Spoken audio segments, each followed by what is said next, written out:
Hi, this is a little segment on the backgrounds that are available for you to use at Studio 510 and how to find the backgrounds and what your variety is, as well as how to set those up. These are all very nice, high quality muslin and canvas backgrounds that normally sell for about $400 each, so they're not your typical get online thin fabric type of deal. These are high quality, so I hope you'll take good care of them and follow these instructions when it comes to hanging them and putting them back away. So first of all, right here next to the stereo are these 4 laminated cards that show you illustrations of each of the backgrounds. This one is the light and medium backgrounds, and these are all the canvas. These are either canvas or muslin, and they're labeled underneath the name of the background, the colors in the background, and whether it's a canvas or a muslin. And I'm telling you that because the muslins are stored in a different place than the canvases are.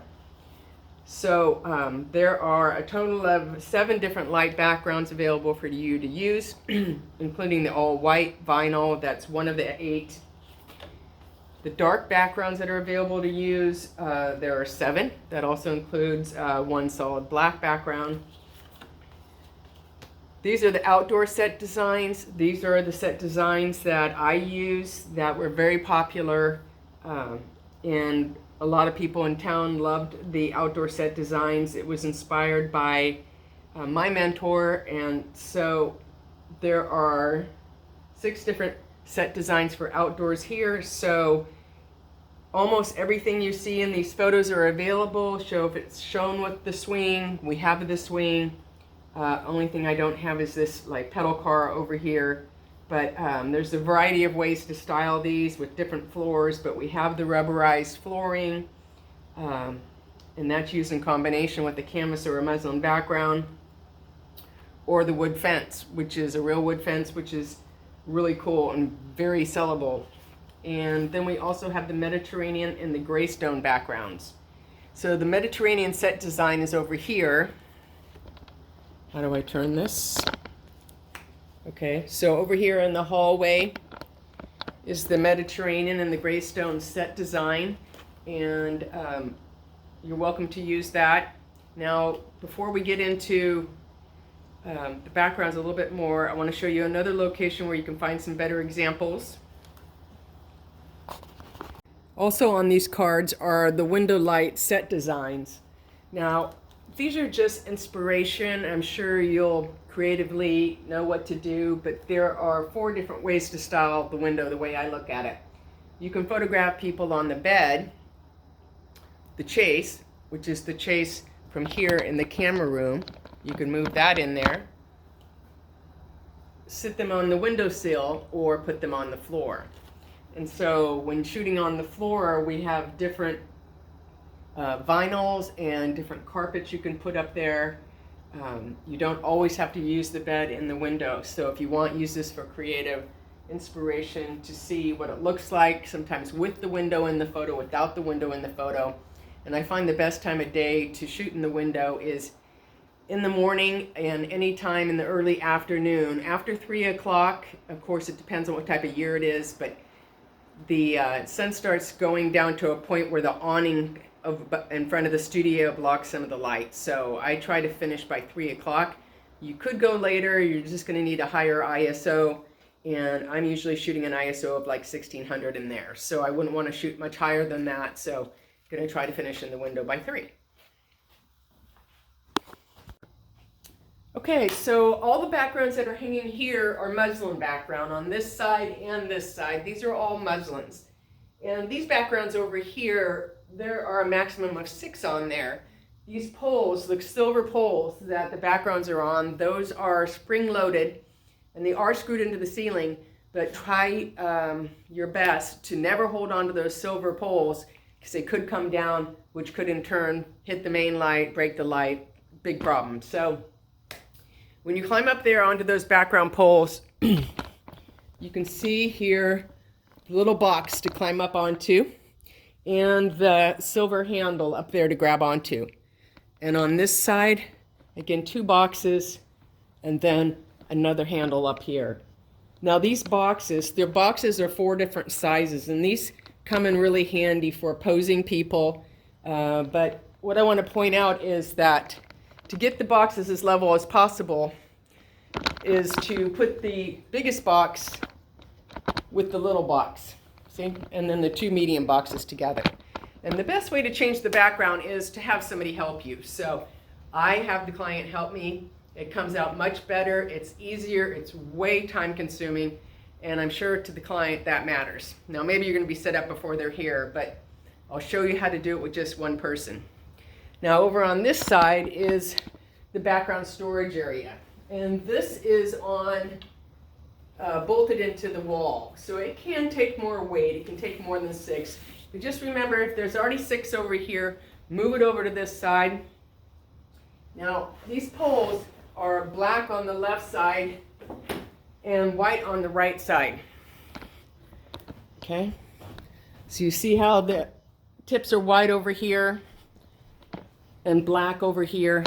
So there is a right side upside down or a right side up to these backgrounds. So most of these high quality muslins have a natural vignette painted on the background. So if you take this background from over here and you just move it across like this, your white's going to be on that side, and when you let it down, now the vignette's going to be on the floor. So that's why it's important to make sure that you pay attention to that when you're setting it up. Now you see all the backgrounds have names on them. So the cappuccino, as you can see here. And when these are folded correctly, Rembrandt, Kelly, Antique Lace, Maria.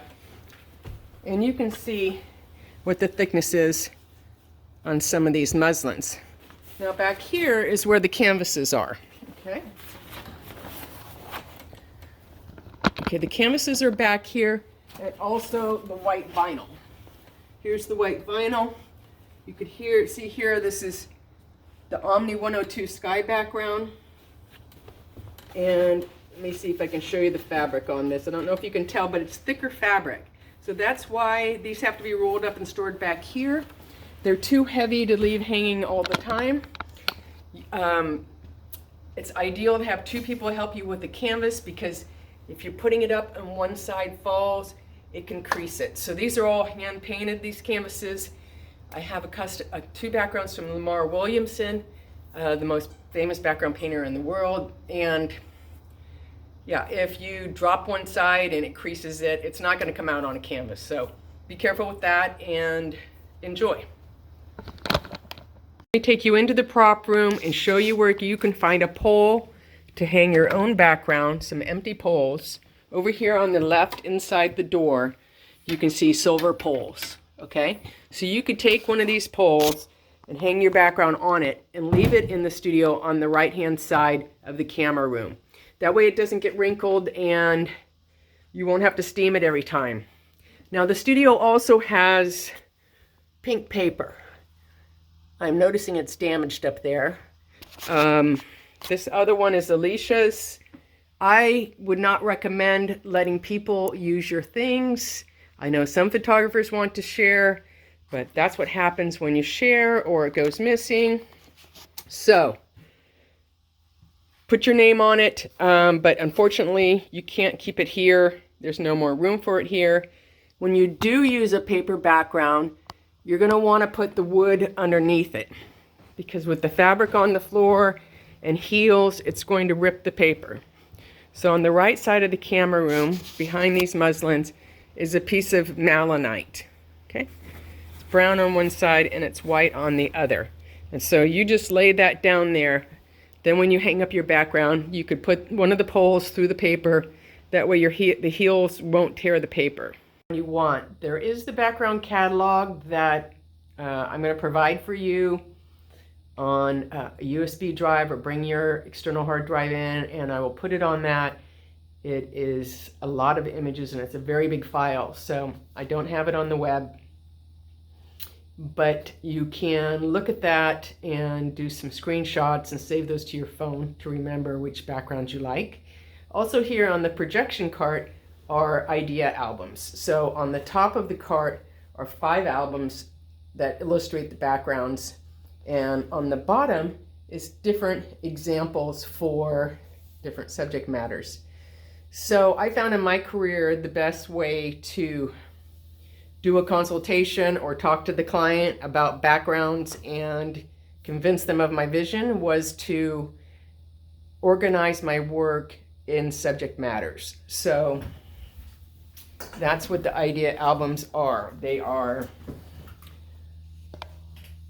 families, girls one, babies, boys one, newborns, maternity, black and white. But these are the ones that are going to be most helpful in choosing your backgrounds. Okay, so there's high key, low key, high key being light backgrounds, low key being dark backgrounds, window light examples, and 2 outdoor scene examples. So you're looking for a light background. Those laminated cards in there were not a great example for you to see it really well, to see the colors and stuff in it. So you could come over here, like there's an example of the cappuccino. There's some examples of the Kelly. Okay. Okay, pointing out a few things over here and talking about the Bogan auto pull system. Here is the strobe power pack. This is the other half of your pocket wizard to fire the camera. On the lighting situation, up here is a kicker light. Over here is a kicker light. And this is your hair light. All 3 of those lights work on slaves, which means when the main strobe fires, if you have this plugged in, it will fire. So this strobe, personally, I never use. I would only use this if I wanted to light up the Christmas tree in the background or something like that. I don't use it to light people in the face because then it would have a tendency to hit them here on the highlight side of the face, same side as the main light, and it could wash out. So anyway, that light is this black cord that dangles down here. Also, a second black cord is the hair light. So on the hair light, it's labeled with the little duct tape. Okay. Now, when I plug in the hair light, it does not have a modeling lamp. Let me plug it in.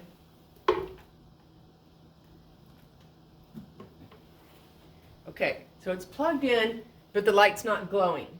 But on the power pack, I have this little orange light. I can press it, and I can see that it fired. Again, press it. I can see that it fired, so I know it's working. The problem with no modeling light is you might forget to turn it off, and a lot of people do. So you have to remember to unplug the hair light as you're leaving. And on the light on the far right, the kicker light, I use that a lot, and that is this orange cord. So I like the kicker light because it's going to light up the back left side of my subject, the hair, the shoulder, provided the person's standing in the right spot, and we'll get to that. I almost always use the hair light and the kicker light on that side to create background separation. And with people like me with really light hair or a bald person, I wouldn't use the hair light because then you're going to have facial glare, and for me it washes out my hair. Now let's talk about the Bogan auto pull system. Let me zoom in. And you'll notice up here there are 3 tiers, see? 1, 2, 3. And then down here, can you see this? This is a lower hook down here. Let me see if that was in the photo.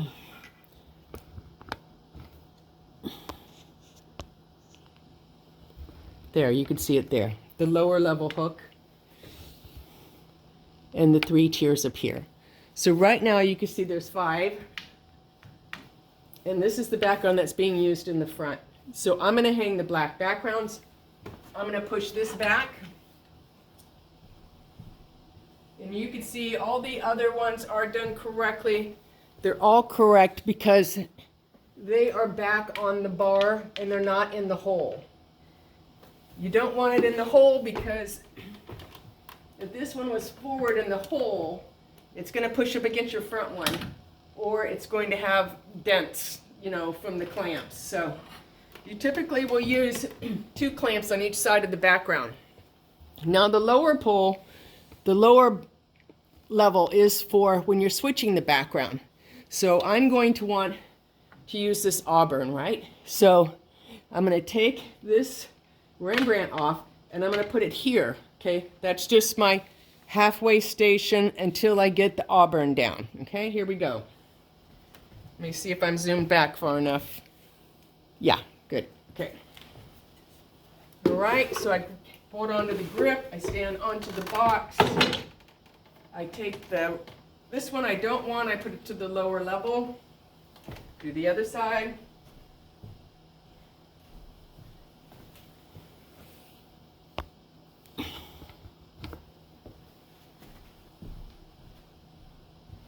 Move the box away, grab the grip, move this down.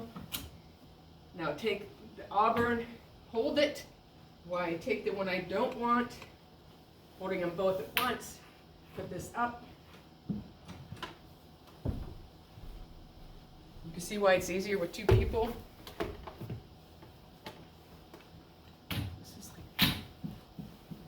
Put the one I want to use now down here, put this one up here, scoot it back on the bar so it's not in the hole. Bring this down, flip this behind it, bring this in front of it. Okay, same thing. Okay, now we're going to lower it down.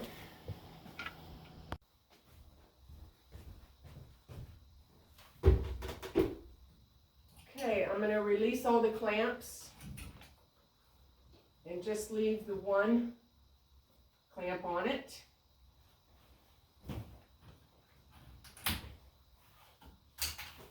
Onto the back side.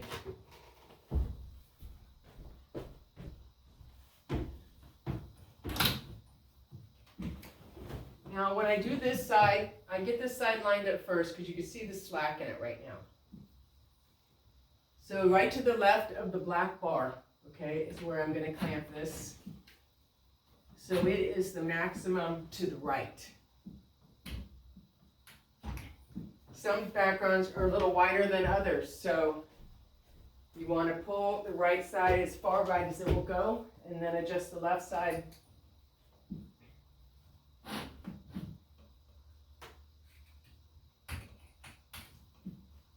Now this side is a little longer than its pole, so I'm going to use a second clamp to clamp the left side of the black. Like that. Okay, now I'm going to pull it out, and I'm looking for a sloping curve.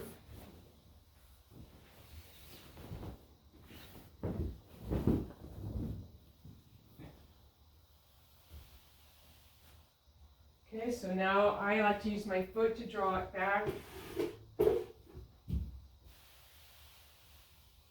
This. If you have a second person and you're doing this at the same time, it's going to come out more evenly and less back and forth. Now straightening the floor.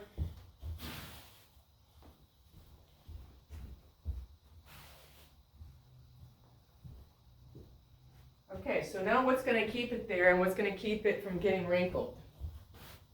One thing I use is a weight in this bottom right corner.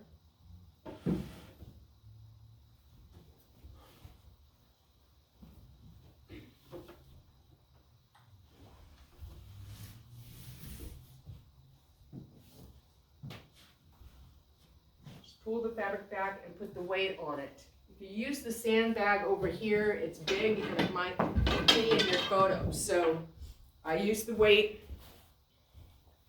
And then over here in the drawer, this is called the flower tape with some duct tape. So I've learned from experience, if I'm doing subject changes, my floor is going to keep moving and keep getting wrinkled, and that drives me nuts. So I tape the fabric down. You can't do this to the white vinyl though. The white vinyl could be damaged by the tape. So I'm going to straighten it again. Get the floor nice and pretty, and then just put about 4 pieces of tape .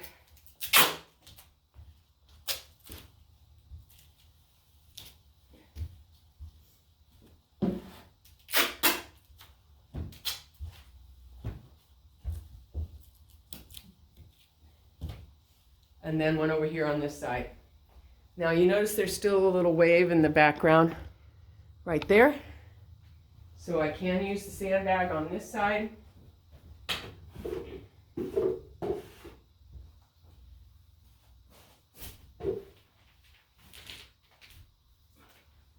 Voila, beautiful. Now I can adjust the height, you know, and you have to do that before, not after you tape it down. But right now we are on the lowest level. So if I was gonna do people just on a posing stool right here in the middle being right under the hair light, looking at the angle of the hair light